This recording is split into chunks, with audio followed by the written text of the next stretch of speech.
Merci de vous installer confortablement. Ce que je m'apprête à vous dire va forcément vous surprendre. Ça va vraiment vous choquer. Je dis cela pourquoi? Parce qu'il faut savoir que pour réussir, c'est pas simplement le travail. Il y a quelque chose après qui vient après le travail. Et lorsque ce problème n'est pas résolu, lorsque ce sujet n'est pas clos, vous allez vraiment tourner en rond, mais en vain. Donc, si tu es vraiment passionné, si tu es curieux de comprendre ou bien de savoir de quoi il s'agit, je t'invite à nous rejoindre après la transition et on se dit à très vite.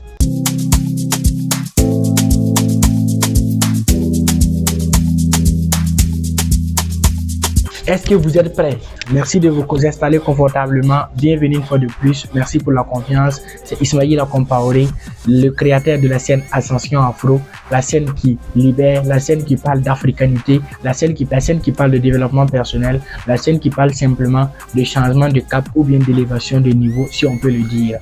Ici, nous allons parler aujourd'hui d'un sujet vraiment que les gens n'abordent pas trop. Je parle ici de la réussite. Mais la réussite, pour réussir, il faut savoir d'abord ce qu'on veut faire et après il faut le faire. Mais troisièmement, il y a quelque chose qu'on oublie souvent. Et ça, c'est ce que j'appelle souvent l'élévation de votre niveau mental et vraiment à votre niveau, à votre objectif. Lorsque votre niveau mental et votre objectif ne collent pas, n'ont pas les mêmes niveaux, par exemple, quelqu'un qui a un niveau mental ici, mais qui a des objectifs ici, vous n'allez certainement pas les atteindre parce que c'est ce que vous croyez être capable de réaliser que vous allez arriver à le faire. C'est ce que vous croyez être capable de faire que vous allez pouvoir bien sûr faire. Voilà pourquoi un homme très intelligent a dit un jour que on ne peut pas vraiment faire ce qu'on ne croit pas possible de pouvoir faire. Donc, pour d'abord réaliser quelque chose, il faudra être capable de vraiment accepter que c'est possible de le faire dans la vie. Prenons simplement un exemple banal, par exemple. Quelqu'un qui est parti, par exemple, aux États-Unis ou bien dans d'autres pays comme en Occident ou bien en Asie et qui a vu, par exemple, un gratte-ciel qu'il décide de venir construire ici en Afrique. Et quelqu'un qui est né ici, qui n'a jamais voyagé et qui veut construire un gratte-ciel, par exemple. Je vous assure que ces deux personnes n'auront pas vraiment les mêmes réalisations. Parce que celui qui est allé lui-même voir, vraiment va réaliser quelque chose de plus grand que celui-là qui est ici.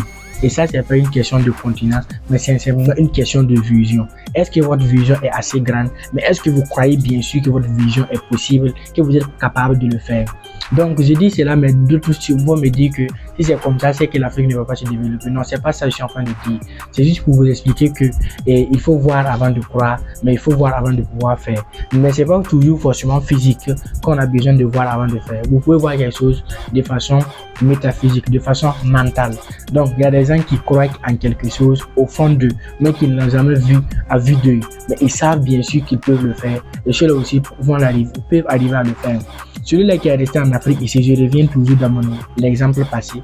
Celui-là qui est toujours en Afrique ici, qui n'a jamais voyagé par exemple, il peut arriver à faire plus que celui des États-Unis, celui qui vient des États-Unis, l'expatrié a fait. Mais il faudrait qu'il croie en lui. Il faudrait qu'il sache bien sûr visualiser cela. Donc, si vous n'arrivez pas à croire que quelque chose est possible, vous ne pouvez pas le faire. Voilà pourquoi l'autre fois je suivais une vidéo sur YouTube d'une femme qui disait que si dans la vie, depuis votre naissance, vous avez toujours cru ou bien on vous a mis dans votre tête que pour réussir, vous avez forcément besoin de faire des sacrifices, vous avez forcément besoin de faire des choses vraiment pas possibles pour réussir. Lorsque vous n'allez pas faire ces choses, vous n'allez pas réussir simplement, quelle que soit la bataille que vous allez mener, parce que vous ne croyez pas que c'est possible. Donc, votre capacité à réaliser quelque chose dépend de votre fréquence mentale parce que la réussite c'est énergique, parce que le monde est quelque chose d'énergie. Voilà pourquoi on peut vraiment essayer de prendre cette loi là et comme la loi de l'attraction ou bien la loi de la visualisation. La loi de la visualisation stipule qu'il faudra vraiment croire que quelque chose est possible dans la tête avant de pouvoir l'acquérir dans sa forme mentale. Voilà pourquoi un homme très intelligent a dit un jour que une fois que quelqu'un arrive à réaliser quelque chose physiquement, c'est que cette personne a déjà conçu cette chose-là dans la forme mentale d'abord avant de rentrer en possession dans sa forme physique. Et il y a une citation qui vient bien sûr illustrer cela, qui dit que c'est la répétition d'affirmations qui mène à la croyance. Et une fois que cette croyance devient une conviction profonde, les choses commencent alors à se réaliser. Donc, c'est-à-dire que lorsque vous répétez quelque chose régulièrement de façon mentale et que vous croyez bien sûr que c'est possible, ça finit par se transformer à son équivalent physique. C'est simple. Alors, je pense que cette vidéo arrive déjà à son terme. Ça me rend vraiment heureux de vous partager ce que moi je connais, les minimes connaissances que j'ai. Ça me rend vraiment heureux. Et je pense que cette vidéo, une fois de plus, vous a plu. Comme d'habitude, abonnez-vous premièrement, c'est très important. Deuxièmement, partagez à ceux que vous aimez voir réussir, partagez à vos semblables, parce que c'est très important, le partage dans ce monde. Troisièmement, likez. Ça prouve à l'algorithme de YouTube que nous sommes des bigs, que nous sommes vraiment des persévérants.